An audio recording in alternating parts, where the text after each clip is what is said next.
තෙරුවන් සරණයි සියලුම දුව දරුවන්ට මයික් එක ඔන් කරගන්න. කැමරා එකත් ඔන් කරන්න. බුදුන් සරණයි හාමුදුරනේ. අපි ඇහෙනවද ඔයාලට හොඳට?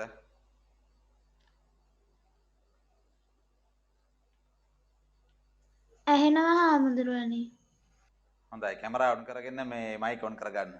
අපි කතා කරගෙන ඉස්සරහට යමු.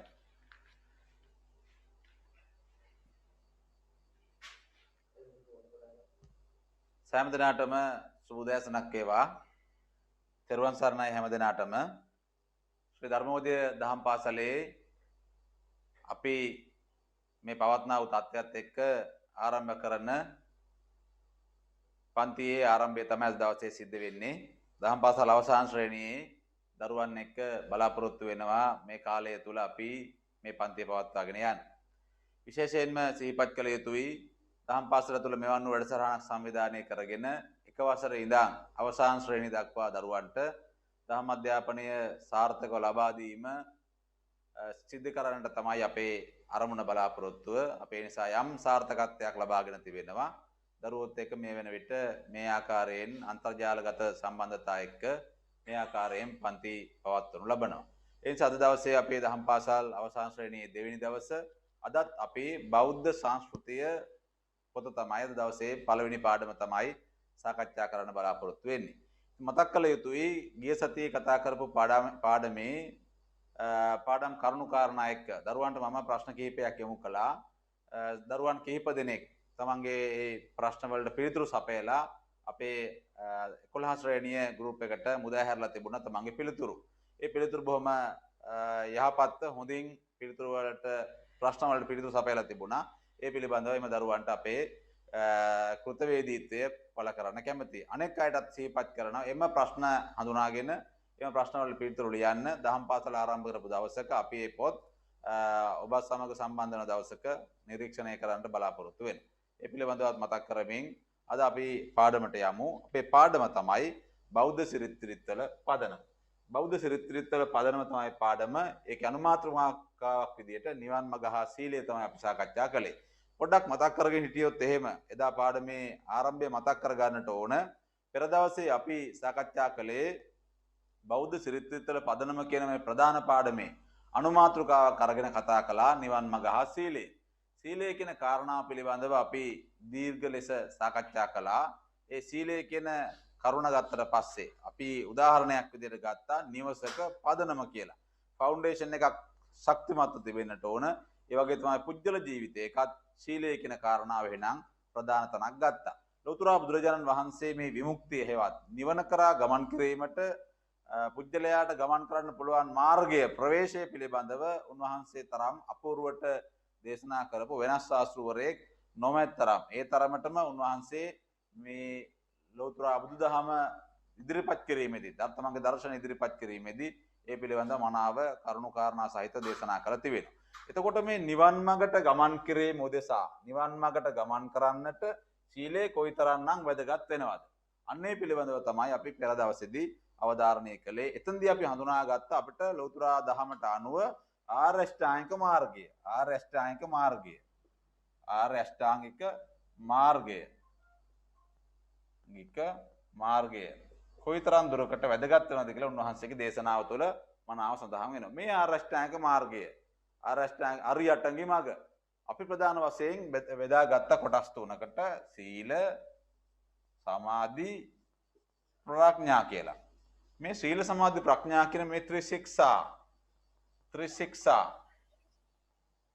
මෙන්න මේ ත්‍රිශික්ෂාවන් පිළිබඳව අපි අවධානයක් යොමු කර ගන්න ඕන. අපිට එතකොට ආරෂ්ඨාංගික මාර්ගය දැනගන්න ඕන මොනවද කියලා. ඒකේ බෙදීම් විදියට සීල සමාධි ප්‍රඥා වලට කොටස් වන්නේ කොහොමද කියලා අපි ගිහින් සාකච්ඡා කළා. එතකොට ඒ අනුව තමයි අපට අපේ ඉදිරි පාඩම තීරණය කරගන්න පුළුවන්කම තිබේ. නිවන් මඟ හා සීලය කියන පාඩමේ ආරෂ්ඨාංගික මාර්ගය තමයි පුජ්‍යලයාගේ නිවන් කරා ගමන් කරන ප්‍රධාන මාර්ගය. ඒ සඳහා ගමන් කරනකොට සීල සමාධි ප්‍රඥා කියන මෙන්න මේ අවස්ථා තුන මනාව පිළිපදින්නට ඕන, පැහැදිලි කර ගන්නට ඕන. අපි මේ පිළිබඳව සාකච්ඡා කළා. ඒ විතරක් නෙවෙයි. අපි සිහිපත් කළා මේ සීල සමාධි ප්‍රඥා කියන මේ ත්‍රිශික්ෂා මගින් මේකේ අවසාන ඵලයේ විදියට අපිට අවසාන ඵලයේ විදියට මධ්‍යම ප්‍රතිපදාව මධ්‍යම ප්‍රතිපදාව තමයි අනුගමනය කරන්න ඕන. කොහේ යන්නද? විමුක්තියට ගමන් කරන්නට. නිවන කරා ගමන් කිරීම නිසා මධ්‍යම ප්‍රතිපදාව තමයි එහෙනම් වැදගත් වන්නේ. මම උදාහරණයකට අරගෙන කිව්වා මධ්‍යම ප්‍රතිපදාව කියලා කියන්නේ ඕනාම තැනක මැදුම් පිළිවෙත. ඒ උදාහරණයක් ගත්ත බෝසත්යන් වහන්සේ තමන්ගේ උත්තරීතර බුද්ධත්වයේ ප්‍රාර්ථනා කරගෙන අප්‍රමාණ කැපකිරීමක් සිදු කළා. දැඩිසේ ශරීරයට දුක් ලබා දුන්නා. අත්ත කිලමතානුයෝගය, ඒ වගේම කාම සුකල්ලිකානුයෝගය. මේ දෙකම අත්දා බලපු බෝසත්යන් වහන්සේ අවසානයේ තේරුම් ගත්තා ඒක නෙවෙයි මාර්ගය, මධ්‍යම ප්‍රතිපදාව තමයි මාර්ගය. එහෙම තේරුම් අරගෙන තමයි උන්වහන්සේ චතුරාර්ය සත්‍ය කරා ගමන් කරන්නට මධ්‍යම ප්‍රතිපදාවට ප්‍රවිෂ්ඨ වුණේ. ඒ නිසා අපිත් අපේ ජීවිතයට සම්බන්ධ කරගත්තට පස්සේ උක සමහරක් වෙලාවට අධ්‍යාපන කාරණාවකදී නම් එච්චර එහෙම හිතන්න අපහසුයි. නැත්නම් ඉගෙනුම ප්‍රමාණවත් කියලා තැනකදී සාධකයක් විතර ගන්න අමාරුයි. නමුත් ආහාර පාන, අපේ අපේක්ෂාවන්, අපේ ආශාවන්, අපේ බලාපොරොත්තු ඒ හැමදේම අපිට එතකොට මධ්‍යමව තියාගත්තට පස්සේ අපේ ජීවිතවල සැනසෙල්ලක්, සැනසුමක් උදා කරගන්නට නම් පුළුවන්කම තිබෙනවා. ඒ නිසා අපි නිවන් මඟ හා සීලය කියන කොටස අපි සාකච්ඡා කරගත්තා. ඒකෙදි අපි දැක්ක දෙයක් තමයි සීල සමාධි ප්‍රඥා වඩන්න නම් අපි අනිවාර්යයෙන්ම ආරෂ්ඨාංගික මාර්ගය තුල ගමන් කරන්න ඕන. ඒ පිළිවෙත් අනුගමනය කළොත් එහෙම අපිට මධ්‍යම ප්‍රතිපදාවට ප්‍රවිෂ්ඨ වෙලා චතුරාර්ය සත්‍ය කරා ගමන් කිරීමේ හැකියාව තිබෙනවා. වචන මාත්‍ර වලින් කියාගෙන ගියාට ලේසි පහසු කාර්යයක් නෙවෙයි. ඒ නිසා සීලය කියලා කිව්වේ එහෙනම් ඒකේ පළවෙනි කාරණාව මේ පාඩමේ වැදගත්ම කරුණු විදිහට තමයි අවධාරණය කරගන්න ඕන ළමයි සීලය කියන කාරණා. ජීවිතයක සීලය වැදගත්ම සාධකයක්.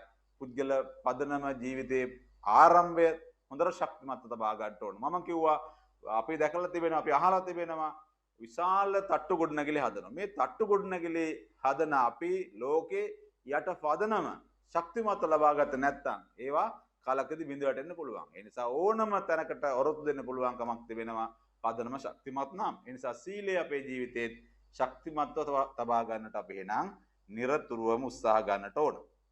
ඒ නිසා බෞද්ධයාගේ බුදුරජාණන් වහන්සේත් එක්ක කතා කරපු දෙවියන්ට පා බුදුහාමුදුරුවෝ කිව්වේ සිත කය වචන සංවර කරගත්ත පුජ්‍යලයට, ප්‍රඥාව දියුණු කරපු පුජ්‍යලයට විමුක්ති සාධනය කරගන්න පුළුවන් කියලා. ඒ නිසා ප්‍රඥා ප්‍රාසාදයේ ආරම්භය තමයි සීලය. ප්‍රඥා ප්‍රාසාදයේ ආරම්භය තමයි එහෙනම් සීලය කියලා කිව්වේ. ඒ විතරක් නෙවෙයි බුදුරජාණන් වහන්සේ ඉගැන්වීම අනුව ජීවිතයේ අවසාන ඵලය ලබා ගන්න, විමුක්තිය ලබා ගන්න නම් පුජ්‍යලයා සදාචාරාත්මක වැඩපිළිවෙලක් අනුගමනය කරන්න ඕන. ඒක තමයි සීලය කියලා කියන්නේ. සීල සංවරය. නැත්නම් හික්මීම ඇති කර ගන්න ඕනේ. එහෙම වුණොත් එහෙම ඒ සදාචාරාත්මක වැඩපිළිවෙල බිඳ වැටෙන්නේ නැහැ. තමන්ට ඉදිරියට ගමන් කරගැනීමේ හැකියාව තිබෙනවා. ඊළඟ අනුමාතෘකාවට අදම යනවා. දැන් පළවෙනි පාඩමේ යම් කොටසක් මම සාකච්ඡා කරපු ටික නැවත මතක් කිරීමක් සිදු කළා. එදා පාඩමේ හිටපු අයට එක් ගැටලුවක් නැහැ. අද අලුතෙන් සම්බන්ධ වෙන අයටත් ඔබට පුළුවන් අපේ YouTube නාලිකාවට ගිහිල්ලා අපේ පෙර දවසේ ඔන්ලයින් ක්ලාස් එකේ වීඩියෝ එක දාලා තිබෙනවා. ඒකට සම්බන්ධ වෙලා Tamanට පුළුවන්කම තිබෙනවා නැවත වතාවක් පාඩම අවබෝධයෙන් ඇහුම්කන් දෙන්න. ඇහුම්කන් දීලා උත්තර සපයන්න දරුවන්ට පුළුවන්කම තිබෙනවා. අපි අද දවසේ කතා කරන ප්‍රධාන මාතෘකාව අනුමාතෘකාව තමයි හිරියොතප්. හිරියොතප්. අනුමාතෘකාව තමයි හිරියොතප් කියලා කියන්නේ. මොනවද මේ හිරියොතප් කියලා කියන්නේ? මොනවද මේ හිරියොතප් කියලා කියන්නේ? මොනවද අපි මේ හිරියොතප් කියලා කියන්නේ? හික්මීමට හේතුභූත වන ධර්මතා දෙකක් ගැන උගන්වනවා. හික්මීමට හේතුභූත වන ධර්මතා දෙකක් ගැන උගන්වනවා. ඒ තමයි හිරි සහ ඔත්තප්ප. හිරි සහ ඔත්තප්ප. તો හිරිය ඔත්තප්පය පිළිබඳව අපි අහලා තිබෙනවා. හිරි ඔත්තප්ප පිළිබඳව අපිට අපි සාමාන්‍ය භාෂාවෙන් කිව්වොත් ලැජ්ජා බය. සාමාන්‍ය භාෂාවෙන් කතා කරොත් මේ ලැජ්ජාව බය මේක තමයි උගන්වන ලෝකපාලක ධර්ම. නැත්නම් මේවට කියනවා දේව ධර්ම. මේ හිරියොතප් කියන දෙකට කියන නම් දෙකක් තමයි දේව ධර්ම සහ හිරියොතප් කියන නම් දෙකක් තමයි හිරි ඔතප් වලට දේව ධර්ම කියලා කියනවා. දේව ධර්ම නැත්නම් ලෝකපාලක ධර්ම. ලෝකපාලක ධර්ම. ඔය පාඩමේ පහළට වෙන්න කියවගෙන යනකොට ඔක තියෙනවා. මම සටහන් කරගත්තට පාඩමේ තියෙනවා හිරියොතප් කියලා කියන්නේ ලැජ්ජා බයට නැත්නම් ලෝකපාලක ධර්ම කියලා කියනවා. මේකේ පළවෙනි කාරණාව ගත්තොත් එහෙම. හිරිය කියලා කියන්නේ හිරිය සහ ඔත්තප්පය. පව් කිරීමට ඇති ලැජ්ජාව හිරියයි. හිරි කියලා කියන්නේ එහෙනම් ලැජ්ජාවට නම. ඔත්තප්ප අපි අයින් කරමු. හිරි කියලා කියනවා ලැජ්ජාවට අවස්ථාවක්. අපි ලැජ්ජා බයෙන් යුතුව මේ සමාජය තුළ ජීවත් වෙන්න නොවුනොත් එම් අපි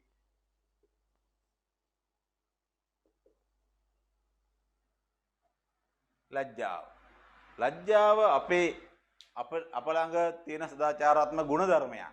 එතකොට ලැජ්ජා බය නැති වුණාට පස්සේ අපි මොනවා වගේ වෙයිද? අපි තිරිසංග සතුන් හා සමාන වෙනවා. ඔබ අහලා ඇති ඕන තරම් මෙවැනි කරුණු කාරණා. ලැජ්ජාවකින් තොරව ඒ ලැජ්ජාව කියන මානසික ගුණාංගේ නැති වෙච්ච වුණාට පස්සේ සාමාන්‍ය මිනිස් කියන පුජ්‍යලයා තිරිසනෙක් හා සමානව කටයුතු කරන අවස්ථා පිළිබඳව අපිට ඕන තරම් තොරතුරු වාර්තා වෙනවා. මෙන්න මේ කියන ලැජ්ජාව නැත්නම් හිරිය අපට විශේෂයෙන් වැදගත් වෙන අපේ ජීවිතය පවත්වාගෙන යන්න. ඊළඟ කාරණාව තමයි පව් කිරීමට ඇති බිය ඔත්තප්පය. ඔත්තප්ප වලට කියනවා පව් කිරීමට ඇති බිය ඔත්තප්ප. නැත්නම් ඔත්තප්ප. පව් කිරීමට ඇති බය. පව් කරන්න බය වෙන්න ඕන. ඇයි ඒ? පව් කරන්න බියක් ඇති වෙනවා. මානසික ගුණාංගයක් තියෙනවා. පව් කරන්න බයයි. අපි පව් කරන්න බයයි. හේතුව තමයි දැන් මේ පාඩමේම උගන්වන අවස්ථා හතරක් යටතේ පුජ්‍යලයා පවට බයයි. ඒ නිසා යා හික්මිලා තිබෙනවා. පව් කරන්නට මැදිහත් වෙන්නේ නැහැ. ඒ අවස්ථා වලින් Tamanට දඬුවම් ලැබේවි, අපවාද ලැබේවි, උදහසර ලක් වේවි, Taman පීඩාවටපත් වේවි, නැත්නම් Tamanට දඬුවම් ලැබේවි. මේ ආදී වශයෙන් එම කාරණා හතර පිළිබඳ මේ පාඩමේ කතා කරනවා.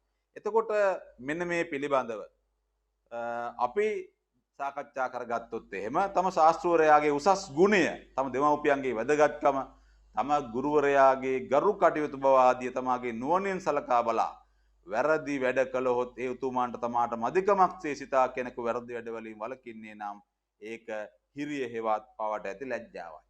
අන්න කවුරු කෙරෙහිද? තම දෙමව්පියන්ගේ වැදගත්කම, තම ශාස්ත්‍රවරයාගේ උසස් ගුණය, ඒ වගේම Taman වැරදි වැඩ කළහොත් ඒ උතුමන්ට ගුරුවරයා ගරු කටයුතු බව ඒ පිළිබඳ නුවණින් බලලා තමන් වැරදි වැඩක් කළොත් එහෙම ලැජ්ජාවට පත්වන්නේ තමන්ගේ අම්මා තාත්තා, තමන්ගේ ශාස්ත්‍රවරයා, තමන්ගේ ගුරුවරයා අන්න නුවණින් බලලා ඉවර වෙලා පවෙන් වළකිනවා, ලැජ්ජාවෙන් පවට බය වෙලා ලැජ්ජාවක් ඇති කරගෙන එකකින් ඉවත් වෙනවා. ඒකට කියනවා හිරි කියලා. එතන ලැජ්ජාව නිසා. මෙන්න මේ ලැජ්ජාව බාහිර බලපාමක් නිසා නම කෙනෙකුගේ අභ්‍යන්තරේ පැන නගින්න. ලැජ්ජාව කියන්නේ මේ එළියේ ඉන කාරණාවක් නෙවෙයි. තමන්ගේ ඇතුලේ තමයි ඇති වෙන්නට ඕන. තමන්ගේ අභ්‍යන්තරයේම ඇති වෙන ගුණාංගයක් තමයි ලැජ්ජාව කියලා කියන්නේ. ඒ වගේම පව් කිරීමට තිබියද හතර ආකාරයි. අන්න මම මුලින් අර සඳහන් කළා. දැන් හිරිය ගැන අපි කතා කළා. හිරි කියලා කියන්නේ ලැජ්ජාව. මොන ලැජ්ජාවද? හිරි කියලා කියනවා ලැජ්ජාව. මොකක් සඳහා වෙන ලැජ්ජාවද? පව් කිරීමට ඇති ලැජ්ජාව. පව් කිරීමට ඇති ලැජ්ජාව. තමන්ගේ ශාස්ත්‍රවරයා නිසා, තමන්ගේ අම්මා තාත්තා නිසා, තමන්ගේ ගුරුවරු නිසා තමන් ඒ ආකාරයෙන් පවට ලැජ්ජා වෙලා වළකිනවා නම් ඒක උතුම් මනුෂ්‍ය ගුණාංගයක්. ඒක අභ්‍යන්තරයේ තමයි පුජ්‍යලයාගේ ඇති වෙන්නේ. ඊළඟ කාරණාව තමයි ඔත්තප්ප.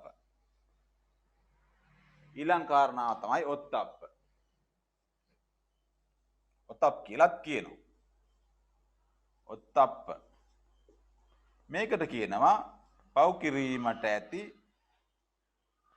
බිය. පව් කිරීමට ඇති බිය දහමේ උගන්වනවා. පව් කිරීමට ඇති බිය දහමේ උගන්වනවා. කෙනෙක් යම් බුද්ධලයක් පවක් කරන්න හිතුණත් අවස්ථා හතරක් යටතේ ඔහුට මෙනෙහි වෙනවා, හිතෙනවා මේව කළොත් එහෙම මම මෙන්න මේ කියන தත්ත්වයන්ටපත් වේවි. ඒ තමයි පව් කිරීමට බිය හතර ආකාරයි. තමා කළ පව් සිහිවීමෙන් තමන්ගේම දොස් නැගීමට තමාට පසුතැවිලි වන්නට වේ ඇති වෙන බිය එකක්. ඒකට කියනවා අත්තානුවාද බය. අපි සටහන් කරගත්තොත් එහෙම අත්තානුවාද බය. මේ ටික අවශ්‍ය වෙන්නේ නැහැ. අත්තානුවාද බය. අත්තානුවාද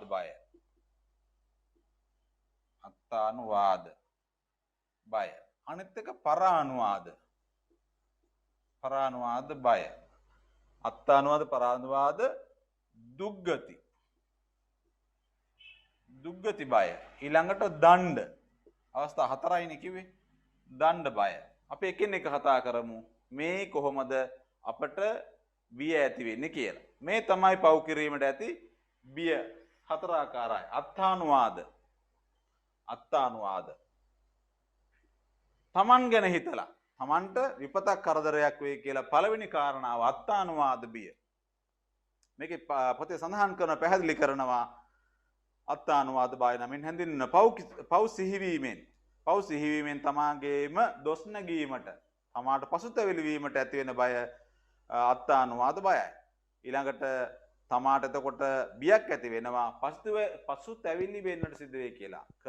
කරන කලට පව් මීරිය මීසේ. අපි කරන වෙලාවට නම් මීපැණි වගේ හිතාගෙන පව් කරන අවස්ථා තිබෙනවා. අපි දැකලා තිබෙනවා. සමහරක් අය hina වෙවි සමහර අය පව් කරන අවස්ථා උදාහරණයක් ගත්තොත් මාළු බානවා. යාළු කණ්ඩායමක් එක්ක මාළු බානවා. ඒ වෙලාවේ සිතුවිල්ල සතුටු වුණාට හැබැයි ඇත්තටම සිහි වෙනකොට නිවසට ඇවිල්ලා ඊළඟ වැඩේ ඉවර කළා ගෙදර ඇවිල්ලා සිහි වෙනකොට අන්න තමන්ට ඇති වෙන මහා බයක් තමන්ට මහා ආත්ම වංචාවක් සිදු කරගත්තා කියලා ඒකට කියනවා අත්තානුවාද බය. ඊළඟ කාරණාව තමයි පරානුවාද බය. මොනෝද පරානුවාද බය කියලා කියන්නේ? පරානුවාද බය. අනුන්ගෙන් දොස් නැගෙතයි ඇති වෙන බය පරානුවාද බයයි. අනුන්ගෙන් දොස් නැගෙතේ අපි පාසල් ශිෂ්‍යයෝ විදියට අපි වැරදි වැඩක් කළාට පස්සේ ඒක දකින්න තවත් ශිෂ්‍යයෙක් හෝ ගුරුවරයෙක් හෝ දෙමාපියෝ හෝ වැඩිහිටියෝ හෝ ඒ මගින් තමන්ට පෙරලා චෝදනා එල්ල වේවි. තමන්ට පෙරලා ප්‍රශ්න කරාවේ නැත්නම් ඇඟිල්ල දික් කරයි කියලා හිතලා බයක් ඇති වෙන එකට කියන පරානුවාද බය. අනුන්ගෙන් දොස් නැගෙතයි අසා හිතා ඇති වෙන බය.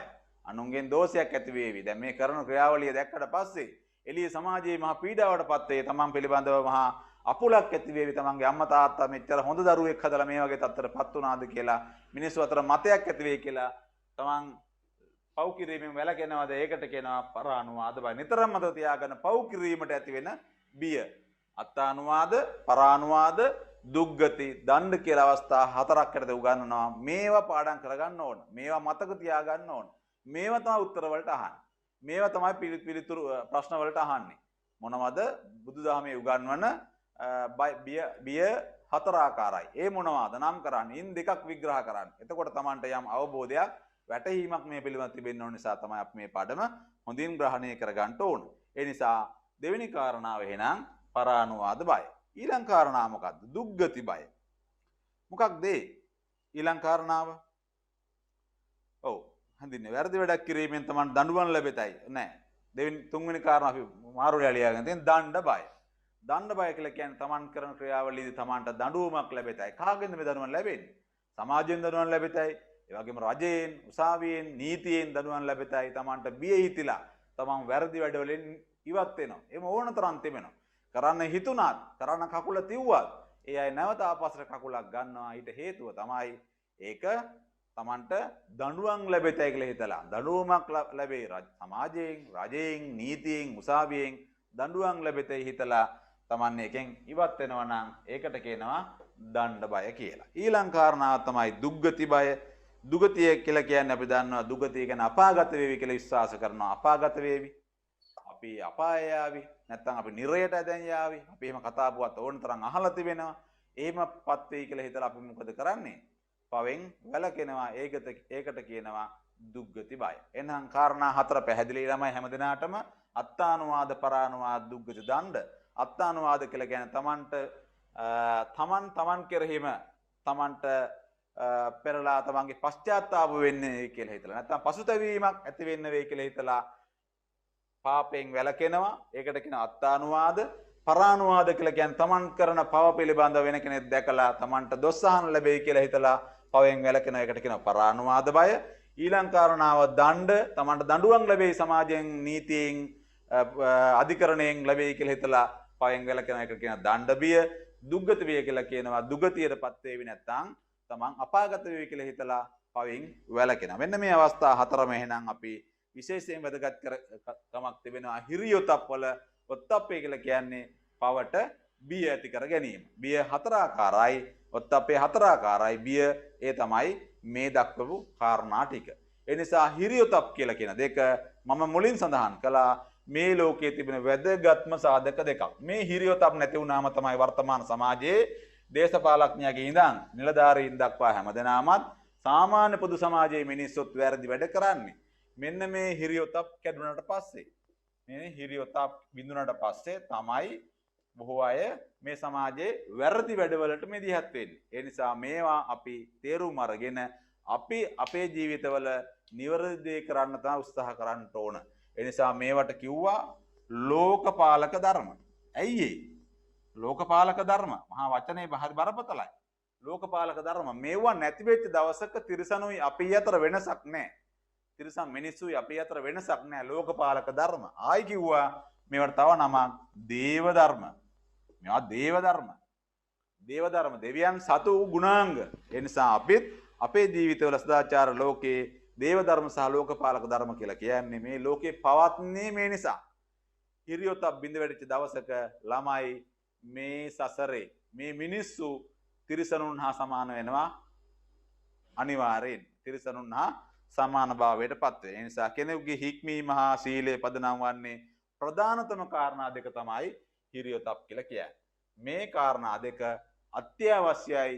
අම්දුරාමකට, ගිහියෙකුට, පැවිද්දෙකුට, ළමයෙකුට, අම්මා තාත්තට, ගුරුවරයෙක්ට හිරියොතප් දෙක අත්‍යවශ්‍යයි.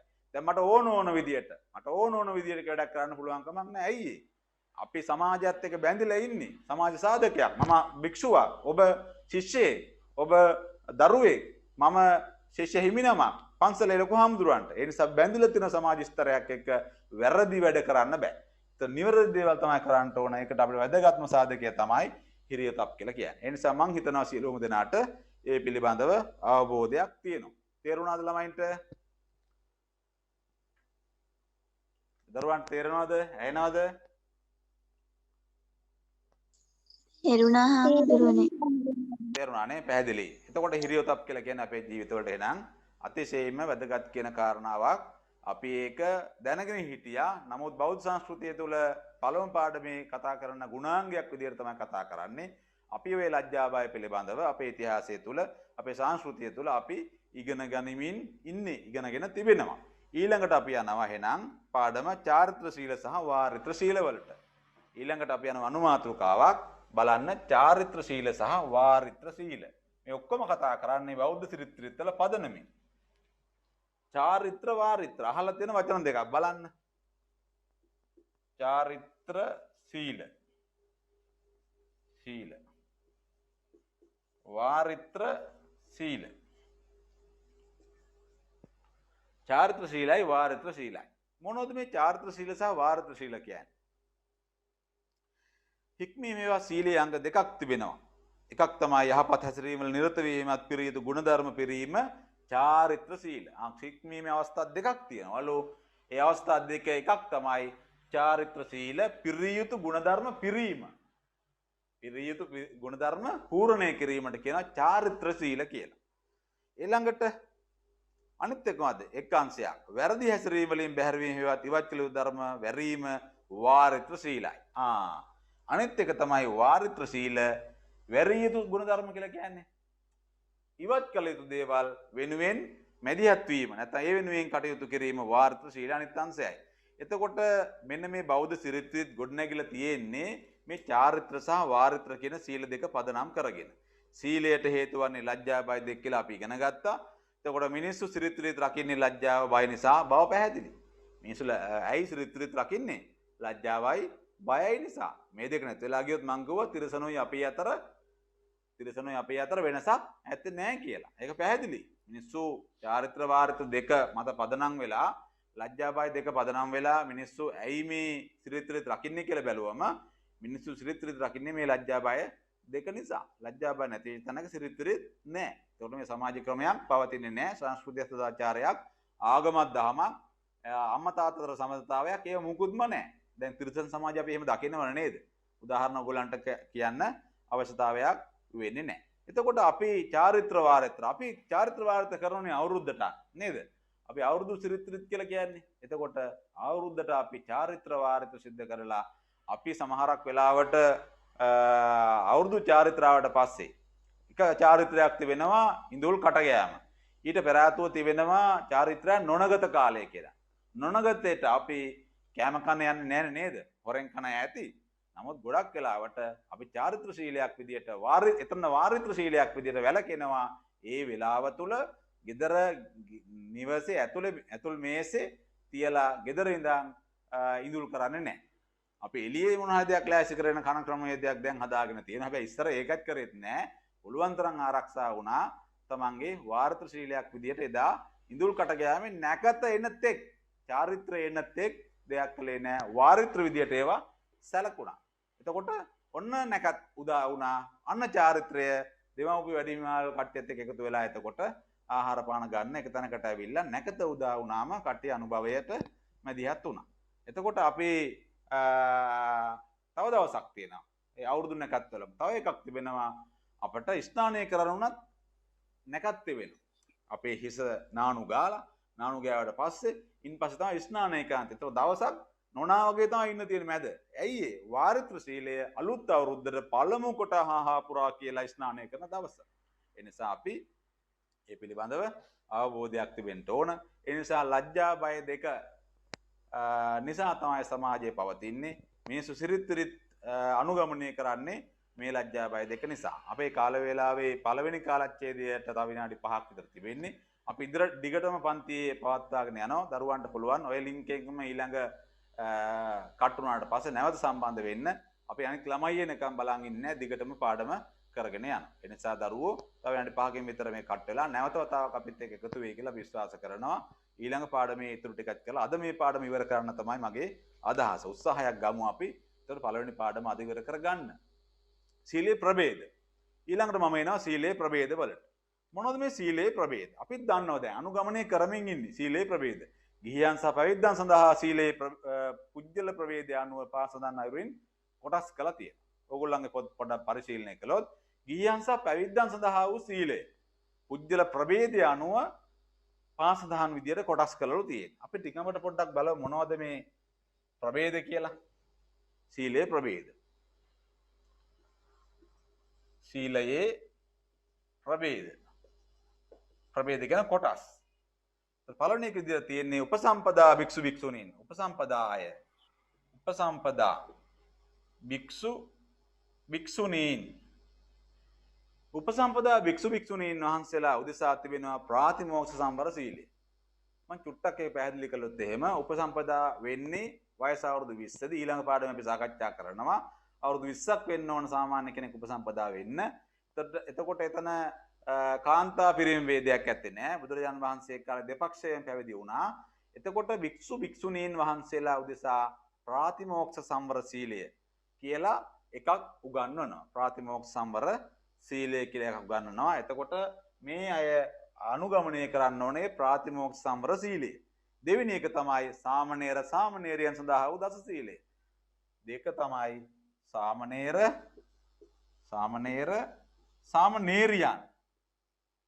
සාමණේරියන් සඳහා දස සීලය. දස සීලය සිල් 10ක් තියෙනවා. ඒකට කියනවා දස සීලය. කවුරු සඳහාද? සාමණේර සාමණේරියන් සඳහා. ඊළඟට 3 වැඩිම පිරිසක් ඉන්නේ ගිහි අය මොනවද කරන්නේ? පංචශීලය. පංචශීලය තමයි ගිහියන්ගේ නිත්‍ය සීලය බවට පත් වෙන්නේ. ඒ නිසා මෙන්න මේ අවස්ථා තුනේදී අපි මෙන්න මේ සීල අංග 3 පුජ්‍යලයා අනුව කොටස් කරලා තියෙනවා. වික්ෂුන් වහන්සේලාට ප්‍රාතිමෝක්ෂ සම්වර සීලය, සාමණේර සාමණේරියන්ට දස සීලය, ගිහියට ගිහි උදවියට පංච සීලය. මේ කවරාකාර ශීලයකින්වත් බලාපොරොත්තු වන්නේ චාරිත්‍ර හා වාරිත්‍ර මගින් යහපත් හැසිරීමක් ඇති කිරීමයි. යෝ. අපේ අරමුණ බලාපොරොත්තුව බෞද්ධ සිරිත්වල පදනම උගන්වන එක, ඒ වගේම සීලේ ප්‍රභේද උගන්වන එක. දැන් මේ හැම දෙයින් බලාපොරොත්තු වෙන්නේ පුජ්‍යලයාගේ හික්මීම සම්වරකම ඇති කරලා ඒක ගොනුවක තියාගන්න. ඒක තැනකට කොටු කරලා තියාගන්න. නැත්නම් අයාලේ ගිය හරගුන් පිරිසක්සේ වෙනවනේ. එහෙම නැතුව ආගම දහමක් අදහන්න අවශ්‍යතාවය තියෙන්නේ අපි ඒ තැනකට ගොනු කරලා තබා ගැනීම. ඒ නිසා දරුවන්ට මේ පිළිබඳව අවබෝධයක් වැටහීමක් තියෙනවා. ප්‍රාතිමෝක්ෂ සම්වර සීලයට අදාළ දේවල් තමයි ආජීව පාරිශුද්ධ සීලය, ඉන්ද්‍රිය සම්වර සීලය, ප්‍රත්‍ය සම්නිත සීලය. යනුවෙන් සාම්ප්‍රදායික වශයෙන් සීලය කොටස් 4කට බෙදෙනවා. මෙන්න මේ ප්‍රාතිමෝක්ෂ සම්වර සීලය උපසම්පදා භික්ෂුන් වහන්සේලා තමයි අනුගමනය කරන්නේ. අවස්ථා 4ක් තියෙන එකේ ප්‍රභේද. උපසම්පදා භික්ෂු භික්ෂුණීන් වහන්සේලා විසින් අනුගමනය කළ යුතු උපසම්පදාය. මේ සාමණේරය නෙවෙයි.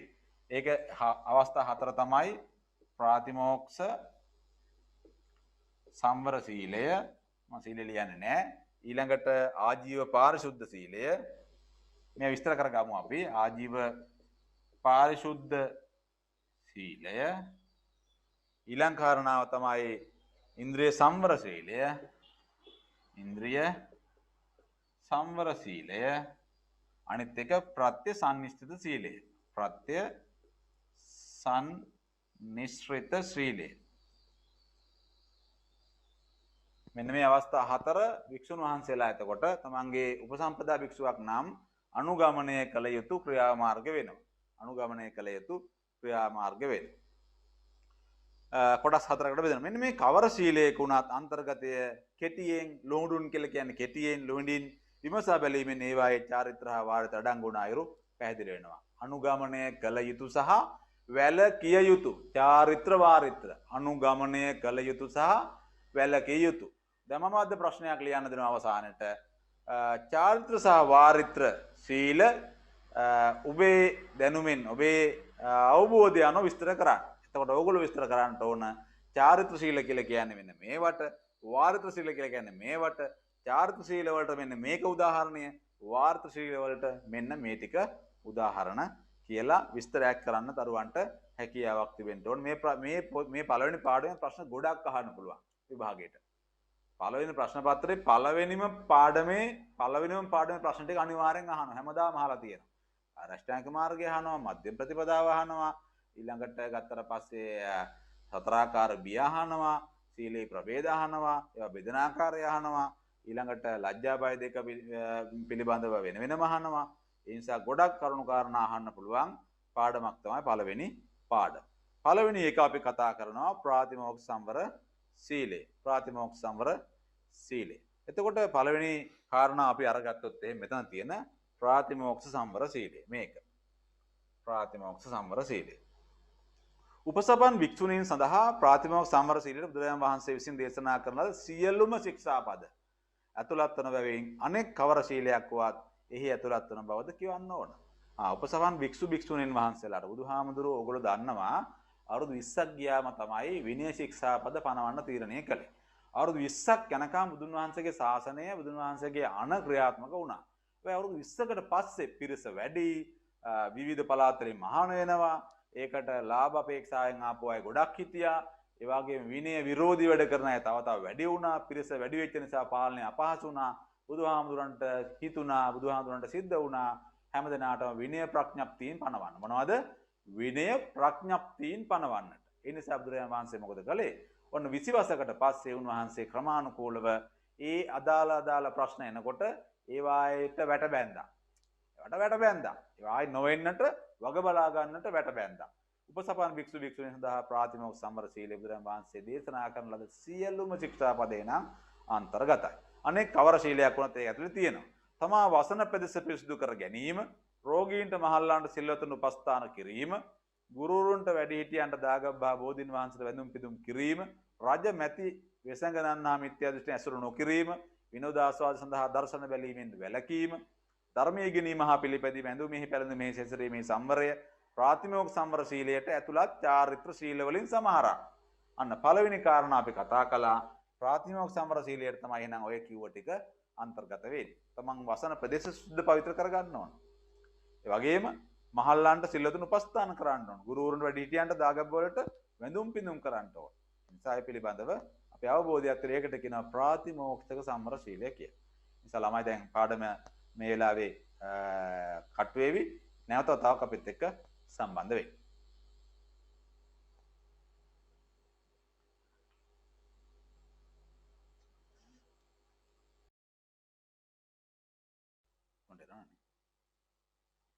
හරි. නැවත තවක් පාඩමත් එක්ක අපි සම්බන්ධ වෙමු දරුවනේ. එතකොට මම සිහිපත් කළමින් හිටියේ ප්‍රාතිමෝක්ෂ සංවර සීලය කියලා කියන්නේ බුදුරජාන් වහන්සේ දේශනා කරනවා තමන් වසන පෙදෙස සුද්ධ පවිත්‍ර කරගන්න ඕන, රෝගීන්ට මහල්ලන්ට අපෝපස්ථාන කරන්න ඕන, දෙමව්පියන්ට වැඩිහිටියන්ට සලකන්න ඕන, රජ්‍ය මැති ඇමැති වෙසඟනන් මිත්‍යා දෘෂ්ටිකයන් ඇසුරු නොකිරීම, විනෝදාස්වාදයේ දිසා දර්ශන නොබැලීම, මේවාදී ගොඩක් දේවල් එනං ප්‍රාතිමෝක්ෂ සංවර සීලයට ඇතුළත් වෙන ඒවට කියනවා චාරිත්‍ර සීල කියලා. ඊළඟට ගත්තොත් මේක ඇතුළේ තියෙන වාර්ත්‍ර සීලය තමයි දස අකුසලින් වැළකීම වාර්ත්‍ර සීල ගණයට අයත් වෙන්නේ. ඊළඟට ඉන්ද්‍රිය සංවර සීලය. ඉන්ද්‍රිය සංවර සීලය දෙවෙනි එක. එක ඉන්ද්‍රිය සංවර සීලය. මේ වැරදිලා ලියලා තියෙන්නේ. ඉන්ද්‍රිය සංවර සීලය දෙවෙනි එක කතා කරමු. මනසද සමගින් පංචේන්ද්‍රයන් සංවර කර ගැනීම මෙයට ඇතුළත් වෙනවා. මනසත් එක්ක ඉන්ද්‍රියයන් මොනවද? පංචේන්ද්‍රයන් ඇස කන නාසය දිව ශරීර පංචේන්ද්‍ර මේ තියෙන ශරීර අපි පංචේන්ද්‍රයන් පිනවන්න තමයි වැඩියෙන් උත්සාහ කරන්නේ. අපි හැමෝම කැමති පංචේන්ද්‍රයන් පිනවන්න. හැබැයි ඒවා සංවර කර ගන්න ඕන.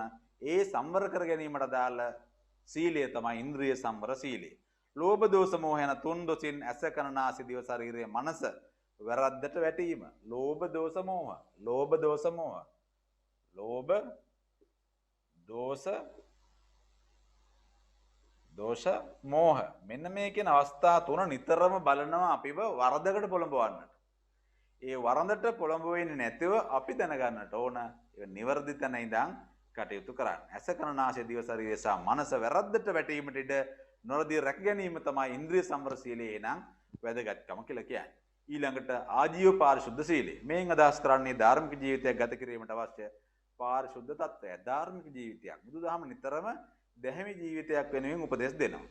ප්‍රාණඝාතයෙන් වැළකීම, සොරකමින් වැළකීම, කාමයේ වර්ධවා හැසිරීමෙන් වැළකීම, මුසාවාදයෙන් වැළකීම, කේලම් කීමෙන් වැළකීම, පරුස වචනයෙන් වැළකීම හා තම සීලය පිළිබඳ රැවටිලි කතා කීමෙන් වැළකීම ආජීව පාරිශුද්ධ සීලයට ඇතුළත්. එහෙනම් ආජීව පාරිශුද්ධ සීලය තමයි ඔය කියන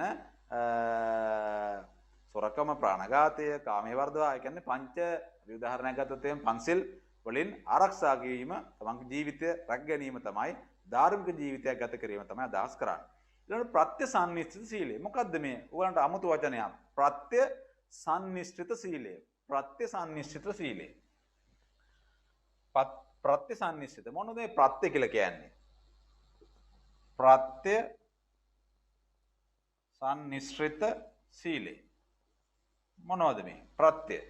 අපි දන්නවා භික්ෂුන් වහන්සේ නමකට හෝ මේ ලෝකයේ ඕනම කෙනෙක්ට ඕනම ජීවියෙකුට සබ්බේ සත්තා ආහාරත්ති ටික. සියලුම සත්වයෝ ආහාර මත තමයි යැපෙන්නේ. හැම සතෙක්ම ආහාරය ලබා ගත්තොත් තමයි ජීවිකාව පවත්වාගෙන යන්නේ. භික්ෂුවටත් ඒකාකාරයෙන්මයි. සබ්බේ සත්තා ආහාරත්ති ටික. දැන් බුදුහාමුදුරු මෙතන කියනවා ප්‍රත්‍යසන්නිස්තර කියලා කිව්වම සාමාන්‍ය පුජ්‍යලයට එදිනෙදා අවශ්‍ය වෙන කටයුතු ටික. මොනවද? චීවර, පිණ්ඩපාත, සේනාසන, ගිලාන ප්‍රත්‍ය. නැත්තම් සිවුරු, ආහාරපාන, වාසස්ථාන සහ ගිලම්පස බේත්තේ. ඕන නැද්ද? අපි හැම දිනාටම මේක ඕන. චීවර කියලා කියන්නේ සිවුරු. ඇයි සිවුරු ඕන? වස්ත්‍ර ඕන අපි ඇඟ වසා ගන්න, විලි වසා ගන්නට. ඒක ආතීතේ ඉඳන් පැවැත්වාගෙන ආවා. ඉස්තරාදීත මුතුන් මෙත්තන්ට මහා දැන් වගේ රෙදිපිලි කර්මාන්ත තිබිච්ච නැති කාලෙත් ඒ අය විලි වසාගෙන තමන්ගේ එදිනෙදා කටයුතු සිද්ධ කරගත්තා ලැජ්ජා බය තිබිච්ච නිසා. ඊළඟ කාරණා පිණ්ඩපාත, ආහාරපාන. දැන් අපි ගෙදරක ජීවත් වෙන කෙනෙක් ගෙදරදී නම් තමන්ට ආහාරපාන වෙනුවෙන් තමන්ට අම්මා තාත්තා හරි හම්බ කරලා ආහාරපාන සකස් කරලා දුන්නා. එදා භික්ෂුන් වහන්සේලා පුරුදු පුහුණුලා හිටියේ බුදුරජාන් වහන්සේ අනුදන වදාළෙත් තමන් පාත්‍රය අරගෙන දායකයන්ට කරදරයක් හිරිහැරයක් නොවන පරිදි අතුල් ගමට ගොදුරු ගමට ගිහිල්ලා පිණ්ඩපාත කරගෙන ඇවිල්ලා පන්සලට වෙලා වළඳනවා. ඒ තමයි පිණ්ඩපාත චාරිකාව. ඕගොල්ලෝ පිණ්ඩපාත දැකලා ඇති. දැකම නැත්නම් පිණ්ඩපාත චාරිකාව බලන්න. ඒ පිණ්ඩපාතෙන් පිඬු පිණිස ගමේ හැසිරিলা ලැබෙන පිණ්ඩපාතය තමන්ට ප්‍රමාණවත් ලැබුණට පස්සේ පාත්‍රය වහලා පන්සලට වැඩම කරලා පන්සලේදී කළ යුතු වත්පිළිවෙත් ටිකත් මේ ටික කරලා පළමු කොටස බුද්ධ පූජාවට පූජා කරලා ඉන්න පිරිසත් එක්ක බෙදා හදාගෙන දන් වළඳන එක තමයි පිණ්ඩපාතය කියලා කියන්නේ. එතකොට අද පිණ්ඩපාතය දකින්න අමාරුයි. අද නෑ. හැබැයි තායිලන්තයේ අදටත් බුරුමයේ අදටත් පිණ්ඩපාතය බොහෝ ප්‍රසිද්ධව තියෙන කාරණාවක් පින්කමක්. පිණ්ඩපාතයෙන් නිතරම හාමුදුරුවෝ තායිලන්තයේ බුරුමය වගේ රටවල් වල අදටත් පිණ්ඩපාතෙන් තමයි හාමුදුරුවෝ දානය ලබා ගන්න. දැන් අපේ වගේ රටවල් වල පන්සල් වලට දානය දායකයෝ ගේනවා. දැන් ගෙනාවට පස්සේ හාමුදුරුවරු ඒ දන් පිළි අරගෙන අර කිව්ව විදිහට සාමූහිකව දන් වළඳනවා. පිණ්ඩපාතාරිකාවක් නොකළ වුණාට ඒ ආකාරයෙන් බුද්ධ පූජාව තියලා ඒ ටික කරනවා. ඊළඟ කාරණාව තමයි සේනාසන වාසස්ථාන තියෙන්නට ඕන. දැන් බුදුරජාණන් වහන්සේ පැහැදිලි කරනවා තමන්ගේ වාසස්ථානය පිළිබඳව දේශනා කරනකොට වාසස්ථානය මැසි මදුරුවන්ගෙන් අවැසි වලින් කරදරයක් වෙන්න බෑ. ඉතර භික්ෂුන් වහන්සේලා ගල් ගුහාවල ඊළඟ විශාල ගස් බෙනවල තමන්ගේ ජීවිකා පවත්වාගෙන ගියා. රජ මැති ඇමතිවරු සිටුවරු දායකයෝ තම තමන්ට පන්සල් හදලා දුන්නා. විහෙර විහාරස්ථාන නිර්මාණය කළා. අද වර්තමාන වෙනකොට නම් ඒවා බොහොම ඉහළ වැදගත් විදියට බොහොම අලංකාරවත් විදියට විහාරස්ථාන නිර්මාණය කරලා තියෙනවා අපි දකිනවා. ඒවට කියනවා සේනාසන හේවා සෙනසුන් වාසස්ථාන. ඊළඟ එක වැදගත් මේක ගිලාන පච්චය. දැන් මේ කොරෝනා කාලේ වගේ කාලෙක උනත් භික්ෂුවක් තව මේ සමාජයේ සමාජිකෙක් විතරයි. ඒතර ඒ උන්වහන්සේට ඔහුටත් උජ්ජලයක වශයෙන් ගත්තට පස්සේ බේත් අවශ්‍ය අසනීප දුක් කරදර ඇති වෙනවා. ඒතර බේත් කරලා තමයි ඒ වයින් අත මිදීමේ හැකියාව තියෙන්නේ. ඒ නිසා අපි වැදගත්ම දෙයක් විදියට ගිලාන පච්චයත් දීපත් කරන්න පුළුවන්. දැන් ඉන්දියාව ගත්තොත් එimhe ඉන්දියාවේ අදටත් ගවයා දේවත්වයෙන් සලකනවා. ගව මුත්‍ර වලින් බේත්තියත් හදනවා. ගවයාගේ මුත්‍ර අරගෙන බේත්තියත් හදලා ඒව භාවිතා කරන තත්ත්වයක් ඉන්දියාවේ වර්තමානයේ තිබෙනවා. අතීතයේත් එහෙම තිබිලා තියෙනවා. ඒ නිසා මෙන්න මේ සිව්පසය පිළිබඳ ලෝභ ද්වේෂ මෝහ වලට යන නොදී අපි කටයුතු කිරීම තමයි ප්‍රත්‍යසන්නිශ්චිත සීලය කියලා කියන්නේ. ප්‍රතිවේක්ෂා කරලා පිළිගන්න ඕන. දැන් සිවුරු පොරවන එකේදී චීවර පින්ඩපාත සේනාසන ග්‍රහණ ප්‍රත්‍යනේ. තමන්ට හම්බෙන සිවුර බොහොම ලස්සන සිවුරක්, බොහොම විහල මිල ගණන් වන සිවුරක්. මේක මම ඇඳගත්තට පස්සේ සමාජ මිනිස්සු මයි දිහා බලාවි. මම බලලා ඉවරලා මාව වර්ණනා කරાવી. දැන් සමහර ගිහියෝ ඇඳුම් ඇඳම තමන්ට ආකර්ෂණය වෙවි කියලා හිතනවනේ. ඒ වගේ භික්ෂුව කවදා හිතන්න හොඳ නැහැ. මේ සිවුරු විලිවහ ගන්න පමණයි මගේ එදිනදා කටයුතු කර ගැනීම සඳහා, මගේ ආගමික වත්පිළිවෙත් කර ගැනීම සඳහා වස්ත්‍රයක් විතරයි කියලා මනසින් දැන අවබෝධ කරගෙන ප්‍රත්‍යවේක්ෂා කර මේ වචනේ වැදගත්. ප්‍රත්‍යවේක්ෂා කර තමයි තමන්ගේ සිවුරු පාවිච්චි කරන්න ඕන. ප්‍රත්‍යවේක්ෂා කර තමයි සිවුරු භාවිතා කරන්න ඕන. ප්‍රත්‍යවේක්ෂා කරන්න ඕන. සිවුරු භාවිතා කරනකොට මනසින් දැනගන්න ඕන මේ දායකයෝ බොහොම අමාරුවෙන් හරි හම්බ කරලා දීපු වස්ත්‍ර මේවා නැතිනාස්ති කරන්න හොඳ නැහැ. මේක මගේ ශරීරය ඉවහ ගන්න. සීත උෂ්ණෙන් සීතලෙන් මිදීම උදෙසා තමයි මැසිමදුරුවන්ගෙන් ආරක්ෂා වීම වෙනස් තමයි වස්ත්‍රය භාවිතා කරන්නේ. එහෙම නැත්නම් සමාජයේ වරප්‍රසාද ලබන්න නෙවෙයි කියලා තමන් දැනගෙන භාවිතා කළ යුතුයි කියලා දහම දක්වනවා. ඒ වගේම තමයි පින්ඩපාතත් මේ ලැබෙන ආහාර පාන වලින් හොඳට කාලා බීලා බඩ පිරගෙන සමාජයේ මට ශක්තිය පෙන්වන්න ඇඟ හොඳට ශක්තිමත් කරගන්න අදහසින් නෙවෙයි, ජීවිකාව පවත්වාගෙන බණ දහම් ඉගෙන ගැනීම උදෙසා තමයි ප්‍රත්‍යවේක්ෂා කරලා මේ දන් පිළි අර ගන්න ඕන, දන් වළඳන්න ඕන. දායකයන්ට පින් දීලා දායක අමාරුවෙන් තමයි දන් ගේන්නේ කියලා දායකයට පින් දීලා දන් වළඳන්න කියලා තමයි ප්‍රත්‍යවේක්ෂාවෙන් උගන්වන්නේ. ඊලංකාර චීවර පින්ඩපාත සේනාසන ඒත් එමයයි. මේ විහාරස්ථාන ආදී හදලා දීලා තියෙන දායකයන්ට බොහොම අමාරුවෙන් අපහසුවෙන් ඒවා රැක බලාගෙන ඒ නඩත්තු කරගෙන සුද්ධ පවිත්‍ර කරගෙන භාවිතා කරන්න ඕන. ඒ තුල දායකයන්ට පින් අනුමෝදන් වේවා කියන අදහසින් ප්‍රත්‍යවේක්ෂා කොට නැත්නම් මනස සිහියෙන් යුතුව ඒවා භාවිතා කළ යුතු වෙනවා. ඊළඟ කාරණාව ගිලන පසත් එහෙමයි දායකයන්ට ගිලන් වුණාට පස්සේ මේ අපිට බයකට නෙවෙයි දන් පහන් ගෙනලා දෙන්නේ. මේ අපට වෙන වරප්‍රසාදයක් ගන්න නෙවෙයි. ඒගොල්ලන්ගේ තියෙන ශ්‍රද්ධාව ප්‍රඥාව නිසා තමයි මහා සංඝයා වහන්සේ ඉදිරියට අපට සලකන්නේ. අපේ ළඟ තියෙන ගුණාංගයකට තමයි එතකොට මේ දෙන්නේ. ඒ නිසා අපි මේ බව දැනගෙන ගිලන් ප්‍රසාදිය අරගෙන අපේ ලෙඩ සුවපත් කර ගන්නට කටයුතු කළ යුතුයි කියලා දහමේ දක්වලා තිබෙනවා. ඒ නිසා අපි දරුවනේ මේ කරුණු කාරණා ටික ලුහුඬින් තමයි කෙටියෙන් තමයි සිහිපත් කළේ. ඒ නිසා මේ කාරණා හතර විශේෂයෙන් වැදගත්. ප්‍රාථමික සමර සීලය, ඒ වගේම ඉන්ද්‍රිය සමර සීලය, ආජීව පාරිශුද්ධ සීලය සහ ප්‍රත්‍යසන්නිශ්චිත සීලය එනම් උජ්ජල සීල බෙදීමේදී වැදගත් වූ සාධකයක් විදියට භික්ෂුන් වහන්සේලාගේ පැත්තෙන් සිහිපත් කරන්න පුළුවන්කම තිබෙනවා. ඊළඟට අපි යනවා සිරිත් විරිත්වල අභිමතාර්ථ. සිරිත් විරිත්වල අභිමතාර්ථ. බලන්න පොඩ්ඩක් සිරිත් විරිත්වල අභිමතාර්ථ කියන්නේ. සිරිත් විරිත්වල අභිමතාර්ථ. මොනවද මේ සිරිත් විරිත්වල තියෙන අභිමතාර්ථ? අරමුණු. අභිමතාර්ථ කියන එක තව වචනයකින් කිව්වොත් අරමුණු. සිරිත් විරිත්වල අභිමතාර්ථ. සිරිත් විරිත්වල අභිමතාර්ථ. අභිමතාර්ථ. සිරිත් විරිත්වල අභිමතාර්ථ. සිරිත් විරිත් රැකීමේ අභිමතාර්ථ කවරේද? අරමුණු මොනවද? බුදුරජාණන් වහන්සේ විසින් සිය ශ්‍රාවකයන් සඳහා ශික්ෂාපද පැනවීමේදී අරමුණු හේවත් අභිමතාර්ථ 10ක් දැක්වුවා. 10ක් තියෙනවා. මේවා සිරිත් විරිත් වල අභිමතාර්ථ වශයෙන් සලකන්න පුළුවන්. ඒවා කෙටියෙන් දැක්වුවොත් සංඝසුට්ටුතාය.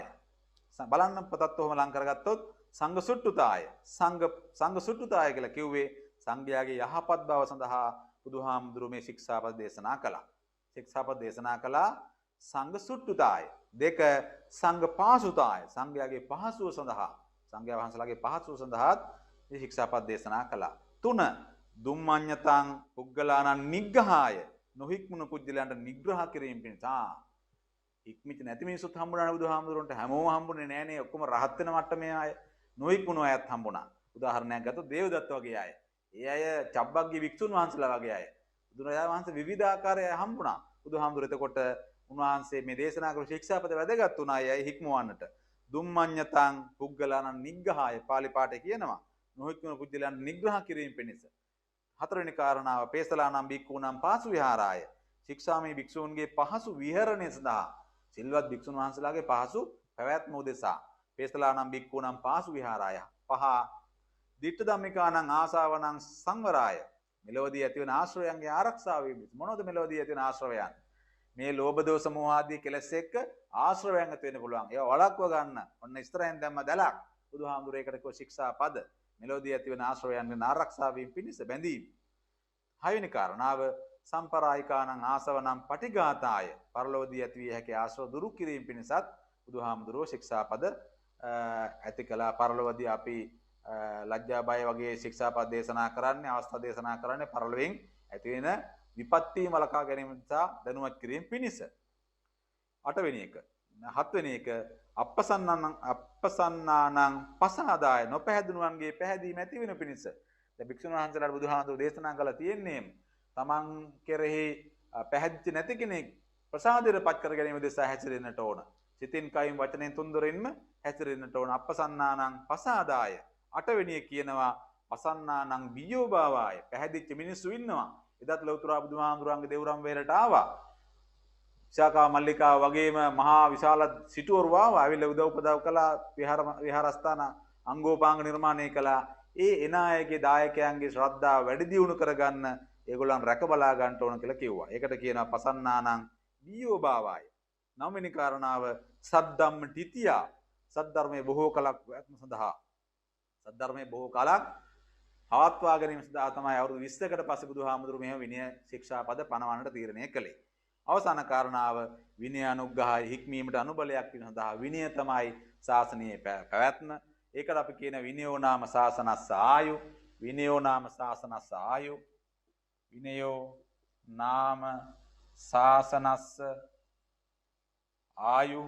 විනය තමයි ශාසනයේ ආයුෂ. බුදුරජාණන් වහන්සේ මේ ඔක්කොගෙම බලාපොරොත්තු වුණේ ශාසනයේ විනය පවත්වාගෙන යමින් ශාසනය තව කාලයක් පවත්වාගෙන යන්නට. 5000ක් අසුර කෙනවා කියලා කියන්නේ 2500 ගණනක් ඉක්ම යමින් අපි මේ ඉන්නේ. ඒතකොට අපිට පේනවා කොහොමද ක්‍රමානුකූලව ශාසනයේ යම් යම් විලෝපීතාවයන් වෙනස් වීම දක්වන ලැබෙනවා.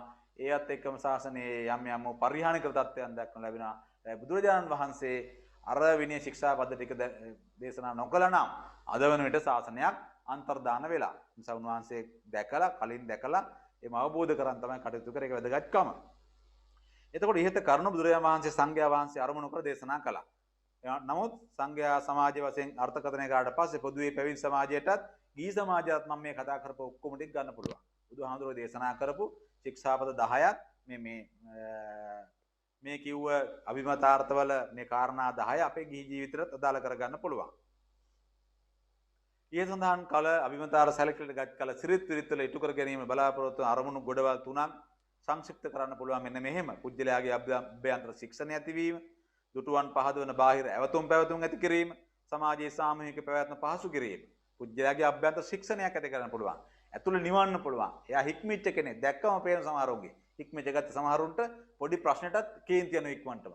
එතකොට එයා සීලාදී ගුණාංගවල පිළිටලා නැහැ. දැන් මේවා ආරක්ෂා කරන කෙනා මේවත් එක ජීවත් වෙන කෙනා නිතරම ශික්ෂණයක් ඇති කර ගන්නවා. එයා දෙපාර තුන් පාරක් හිතලා තමයි පිළිතුරක් ගන්නෙ, ඇක්ෂන් එකක් ගන්නෙ. සමහරව දැක්ක ගමන් කේන්ති ගිහිල්ලා කුකුල් කේන්ති කියලා කියන්නේ ප්‍රශ්න වල මැදිහත් වුණාම ඒවා ලියා ගන්න බොහොම කාලයක් යනවා.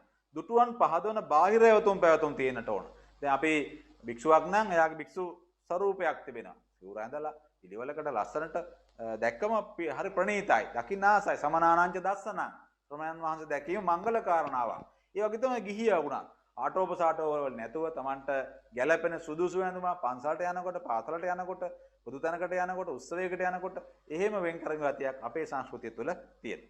සමාජයේ සාමූහික පැවැත්ම පහසු කිරීමත් ශික්ෂාපද පැනවීමේ එක්තරා වැදගත්කමක්. ඒතකොට සමාජයේ සාමූහිකත්වයේ එකමුතුව එක තියෙන්නට ඕන. ඒතකොට තමයි සමාජයේ ගලන්නේ. ඒ නිසා අපි මේ පිළිබඳවත් මේ පාඩමේදී අවධාරණය කරගන්න. ඊළඟට අපි යනවා මාතෘකාවට ගිහි පැවිදි වෙනස. ගිහි පැවිදි වෙනස. මම හිතනවා ළමයි මේ පාඩම එන්න කලින් හැමෝම වගේ යම් දෙයක් කියවලා ඇත්තේ කියලා. ගිහි පැවිදි වෙනස. ගිහි පැවිදි වෙනස. ගිහියන්ගේ පැවිද්දන්ගේ වෙනසක් තියෙනව නේද? නැත්නම් අපි සමානුපාත සම වෙනවනේ. වෙනසක් තියෙනවා වෙනසක් තියෙන්න ඕන. බෞද්ධ සිරිත් තුළ පදනම් වශයෙන් මෙතෙක් අපගේ සැලකිලි වැඩි වශයෙන් යොමුනේ පැවිදි විනය කෙරෙහි. වික්ෂුන් වහන්සේගේ විනය කෙරෙහි. ඒවා බෞද්ධ ගිහියාගේ පැවැත්ම සඳහා පැවිදි චාරිත්‍රය යොදා ගන්නත් යුක්ති සහගත භාවයත් මේ සලකා බලන වටිනවා. සමහරක් වෙලාවට පැවිද්දන්ට දේශනා කරපු සමහර කරුණුත් ගිහියන්ට අදාළ කරගත්තට කමක් නැහැ. ජීවිතේ වැදගත් කරගන්න පුළුවන්. සරල පැවැත්ම උදාහරණයකට සරල ජීවිතේ අඩු අපේක්ෂාවන් සහිත බව ගිහි ජීවිතේ කොච්චර වටිනවද? ඒවා වික්ෂුවට පමණක් නෙවෙයි පොදුවේ සමාජයට ගන්න පුළුවන්. බෞද්ධයාගේ අවසාන අරමුණ නිවන් අවබෝධය වැදගත්කම තියෙනවා. ඒකේ මධ්‍යම ප්‍රතිපදාව නැමැති සදාචාර මාර්ගය ගමන් කරන්න ඕන. වෙනසකට ඇද්දේ පැවිද්දාගේ ගමන ගිහියාගේ ගමනට වඩා වේගවත්. ආන්නේ ගමන පැහැදිලි කරන්න ඕන මට. කොහොමද පැවිද්දාගේ ගමන ගිහියාගේ ගමනට වඩා වේගවත් වෙන්නේ? බුදුහාමුදුරුවෝ උදාහරණ දෙකක් ගන්නවා. පැවිද්දාගේ ගමන හංසයාගේ ගමනටත් ගිහියාගේ ගමන මොනරාගේ ගමනටත් ධර්මයේ උපමා කරලා දෙනවා. අන්න ජවන හංසයට උපමා කරනවා බුදුරජාන් වහන්සේ පැවිද්දව. ඒ වගේම අලංකාර ලස්සන මොනරෙක්ට උපමා කරනවා කවුද? ගිහියව. ගිහි ජීවිතයේ ඇති විශාල කාර්යභාරය ගිහියාගේ නිර්වාණ අවබෝධ ගමන හමා කරනවා. මොනරයි කවුද ගන්නෙ? දෙන්නෙක් ගන්නවා මොනරා සහ පැවිද්දට ගන්නවා හංසයව. හංසයා පැවිද්දට සමාන කරනවා. ඒ වගේ මොනරා ගිහියයි. මොකද මේ බුදුහාඳුර එහෙම කළේ? අපි ගත්තට පස්සේ ගිහි ජීවිතය ගත්ත බැඳීම් වලින් යුක්තයි. පුදුම බැඳීම් තෝගයක් තියෙන. අම්මා තාත්තා දූ දරුවෝ, අඹ දරුවෝ ඊළඟට ගත්ත වස්තුව ධනය වෙන වෙන සම්බන්ධතා ඥාති හිත මිත්‍රාදිකම් ලොකු සම්බන්ධතා ගොඩක් එක තමයි ජීවත් වෙන්නේ. එතකොට යාට මිදීමේ හැකියාව අඩුයි. විවිධ ප්‍රශ්න වලට එදිනෙදා හැම්බත් වෙලා ඉන්නේ. එදිනෙදා හැම්බත් වෙලා ඉන්න ආර්ථිකයෙන් දැන් මේ වර්තමාන කාලේ නම් ආර්ථිකයේ බිම. ඔන්ලයින් එන්න ඕන, සෝන් ක්ලාස් යන්න ඕන, සල්ලි විදන් කරන්න ඕන, අසනීප දුක් කරදර, එදිනෙදා ණයතුරුස් වෙච්ච ඒ හැම දෙයක්මත් කරගෙන මිනිස්සු ජීවත් වෙන්න ඕන. ඒක අමාරු කාර්යයක්. හැබැයි මිනිස්සු ඒකට මුහුණ දෙනවා. අමාරුවෙන් හරි මුහුණ දී යුතු වෙනවා. එතකොට තව මගුල් තුලා වෙනවා. ඊළඟට අසනීප දුක් කරදර වෙනවා. දානමාන පින්කම් තිබෙනවා. අම්මා තාත්තා සලකන්න ඕන, වැඩිහිටියන් සලකන්න ඕන. මේ ගොඩක් දේවල් එක්ක තමයි ගිහි ජීවිතය ගත කරමින් ඉන්නේ. එයා හරියට බුදුහාමුදුරුවෝ පිල්බරින් යුක්ත මොනරයකට උපමා කරනවා. මොනරට පිල්බරින් යුක්තයි, මොනරට පියාඹන්න අමාරුයි. පක්ෂියෙක් තමයි. හැබැයි ගොඩක් දුර පියාඹන්න බෑ. පිල්බරින් යුක්තයි, බැඳීම් වලින් යුක්තයි. එහෙම ගත්තට පස්සේ හංසයා කොහමද? හංසයා අපි දන්නවා හංසයා අපි කතාවක් අහලා තිබෙනවා. හංසයා කියලා කියන්නේ දිය සහ කිරි මුසු වී තිබෙනකොට දියෙන් කිරි වෙන් කර ගැනීමේ හැකියාවක් තිබෙන ගුණාංගයක් තිබෙන කෙනෙක් තමයි හංසයා. ඒ වගේ තමයි පැවිද්දත්. හොඳත් නරකත් කලවම් වෙලා තියෙන තැන නරකින් හොඳ තෝරා බේරා ගැනීමේ හැකියාවක් හංසයාට තියෙනවා. ඒ නිසා පැවිද්දාගේ ගමන වේගවත් කියලා බුදුහාමුදුරුවෝ දේශනා කරනවා. මෙයා වේගෙන් විමුක්තිය නැමැති කොඩිය තියෙනවා. මේ කඳුපාවල ඉඳන් යනකොට ඉතා ඉක්මනින් ගමන් කරනවා මෙතෙන්ට පැවිද්දා. හැබැයි මොනරා වගේ ගිහි ජීවිතේ පිල්බරින් යුක්තයි, බැඳීම් වලින් යුක්තයි. හෙමින් තමයි ගිහියා විමුක්තිය හේවත් නිවන කරා ගමන් කරන්න කියලා බුදුහාමුදුරුවෝ මෙතන දේශනා කරනවා. විමුක්තිය සොයා සංසාරේ සැරිසරන ගිහියෝ ඉතා බඩු උපකරණ පොදි බැඳ කරතබාගෙන යන්නෝය. ඒත් අල්පේච්ච ජීවිතයක් ගත කරන පැවිද්දා ගමන් මල්ලේ ඉතා සැහැල්ලුයි. ගෙන යන බඩු මල්ලේ බඩු අඩු තරමට ගමන වේගවත්. ඇත්තනේ. Taman ළඟ තියෙන බොහොම සරල දෙයක් නම් වේගෙන් ගමන් කරන්න පුළුවන්.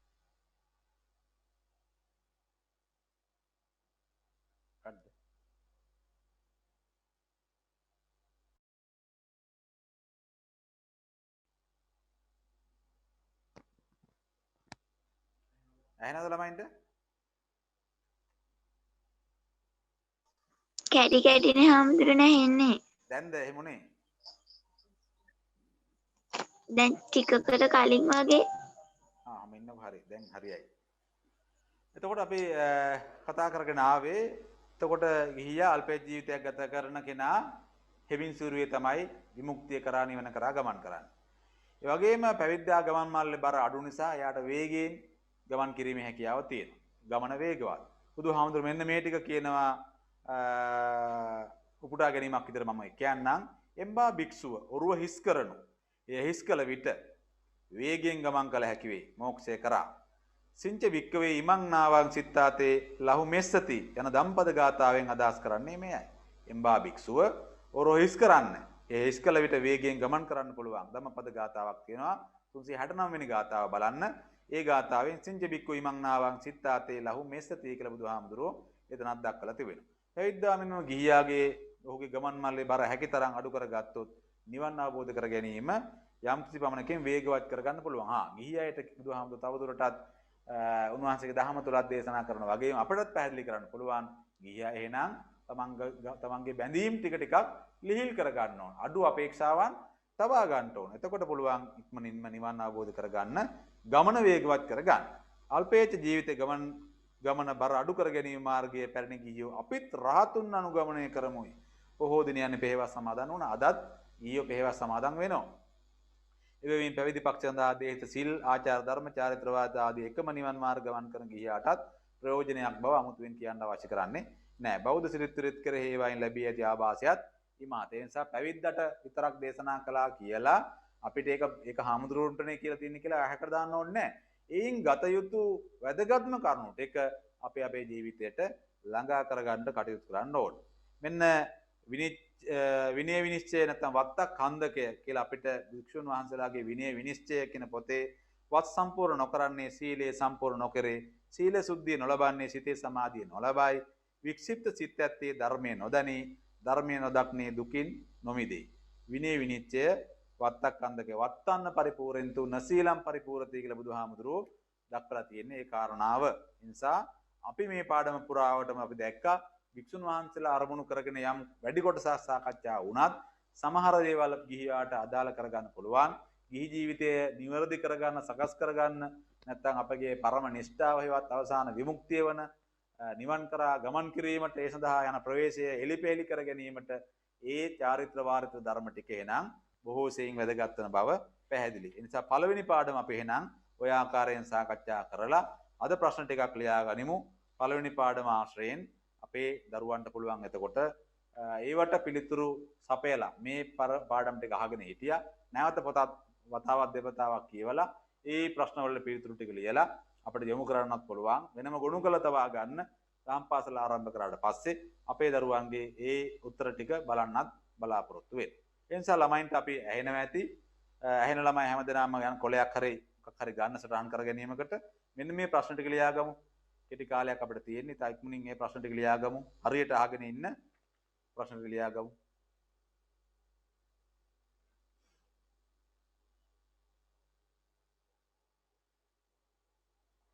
එක සම්පූර්ණ ප්‍රශ්න පාඩමෙන්මයි දෙන්නේ. ලියපු අය උත්තර සමහර අයවට උත්තර ලියපු අය ඒවා අතහැරලා ඉතුරු ටික කරමු. පළවෙනි එකේ ආරෂ්ඨාංග මාර්ගයේ පිළිවෙලින් ලියා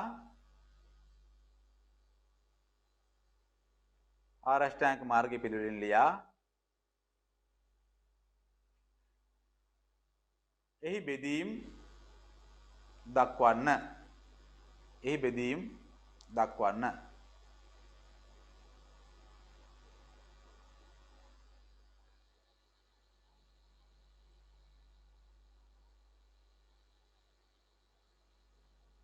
දෙක දෙවෙනි කාරණාව දෙවෙනි ප්‍රශ්නය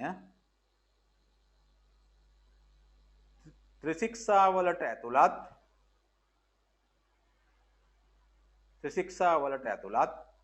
සීලය හඳුන්වා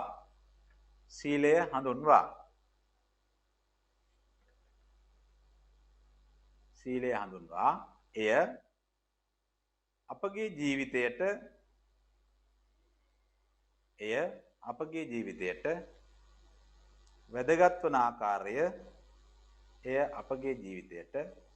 වැදගත් වන ආකාරය පහදන්න.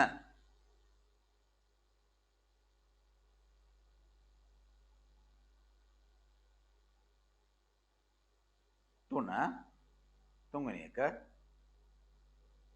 හික්මීමට හේතු වන හික්මීමට හේතු වන ප්‍රධාන ධර්මතා දෙක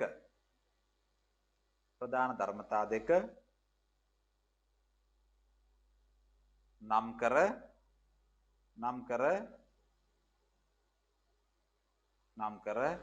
ඒ අන්තර්ගතය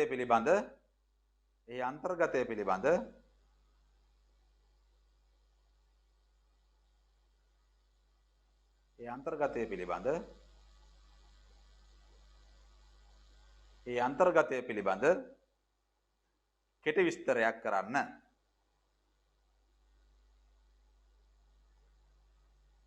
4 චාරිත්‍ර සීල සහ වාරිත්‍ර සීල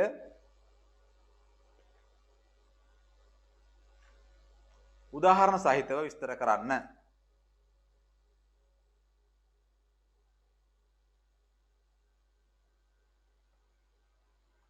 5 සීලේ ප්‍රභේද දක්වා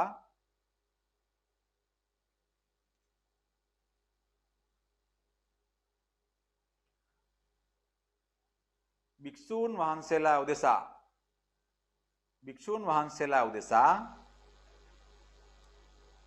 අනුගමනය කළ යුතු ප්‍රාතිමෝක්ෂ සංවර සීලය විස්තර කරන්න.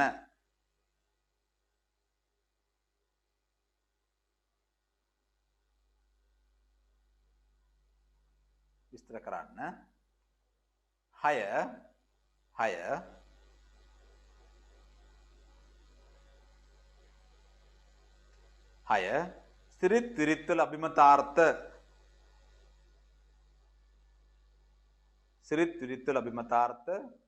ඇතුළත් කරුණු 10 පිළිවෙලින් ලියා දක්වන්න.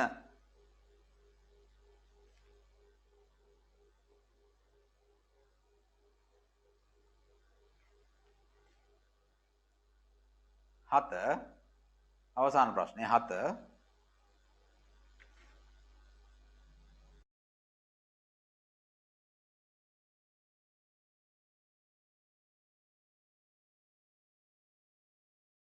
බැරි වෙච්ච අය ලියා ගන්න බැරි වුණා නම් මයික් එක ඔන් කරලා කියන්න. මම ඒක නැවත කියන්නම්. 7 වෙනි එක අවසාන ප්‍රශ්නය. ගිහි පැවිදි වෙනස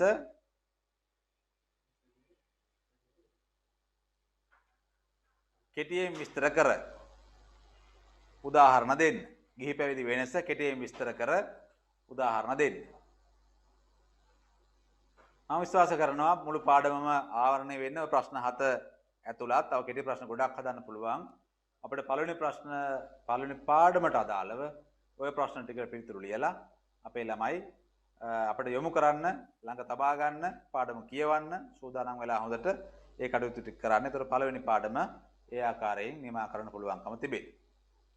මම හිතනවා දරුවෝ හැමදෙනාම මේ ප්‍රශ්න 7ම ලියා ගන්න ඇති. ලියාගත්ත නැත්නම් ඒ දරුවන් අතර හරි සමන්තාවයක් හදාගෙන ටික ගන්න ඕන.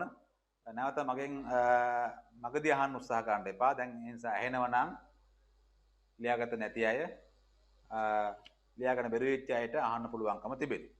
මම හිතනවා පාඩම හැමෝටම හොඳින් ශ්‍රවණය වෙන්නට ඇති. බාධා යම් ආවත් හැමෝම යම් අවබෝධයක් ලබන්නට ඇති. හොඳට පාඩම කියවගෙන මේ ප්‍රශ්න වලට උත්තර ටික ලියමු. ලියලා ඉවරලා ඒවා යොමු කරන්න. ඔබේ දැනුම, බුද්ධිය වර්ධනය කර ගන්නට ඊළඟට දහම් පාසලේ දහම් දැනුම, දහම් පාසල අවසාන පන්තියේ පාඩම් හොඳින් කරගෙන යන්නට. මොකද්ද? කාටයි ප්‍රශ්නයක් තියෙද? 7 වෙනි ප්‍රශ්න. 7 වෙනි ප්‍රශ්නය. 7 වෙනි ප්‍රශ්න. ඔව් ගිහි පැවිදි වෙනස කෙටියෙන් හඳුන්වා උදාහරණ දක්වන්න කියලා නේද කිව්වේ?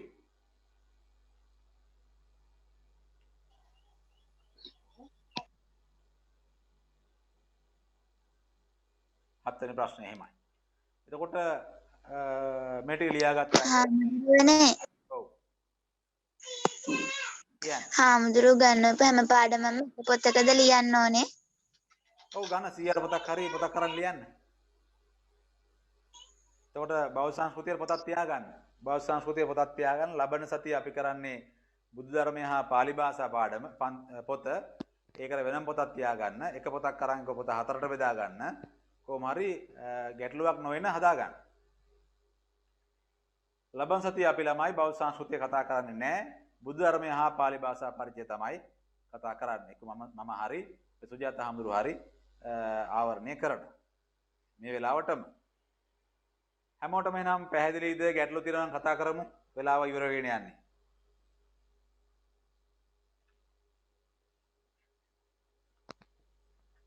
අපි මේ ඔන්ලයින් ක්ලාස් එක වීඩියෝ එකක් විදියටත් දානවා. එතකොට අපේ ළමයින්ට පුළුවන් ශ්‍රී ධර්මෝදය දහම් පාසලේ YouTube නාලිකාවට ගිහිල්ලා මේක නැවත නරඹන්නත් පුළුවන්. ඒවත් බලන්න. දරුවන්ගේ වැඩි පහසු පිණිස. හාමුදුරුවනේ අච්චු පොත් ටික ගන්න 11 විතර වෙද්දී ආවම ගන්න පුළුවන් වෙයි නේද? එන්න ලියුමක් අරන් එන්න. එතකොට අච්චු පොත් එක හම්බෙයි. අච්චු පොත් එකක් අඩුයි 3යි දැන් තියෙන්නේ දැනට 3යි. එක පොතක් ඉවර වුණා. ගත්ත නැති අයට කාර්යාලය ලියුමක් බාර දීලා අද 11:10 මාරනට එන්න ගුරුවරයෙක් කවුරු හරි ඉඳී මෙතන එතකොට ඒක බාර දීලා පොත් ටික ගන්න පුළුවන්. අනිවාර්යෙන් දෙමාපියන්ගේ ලියුමක් අත්‍යවශ්‍යයි. දුරකථන අංක සහිතව ලියාගෙන එන්න අවසරය අරගෙන නැත්තම් පොත් ටික ගන්න විදියක් නැහැ. ළමයි ගෙදර ඉඳී පොත් ටික නැතුව තිය අපිට.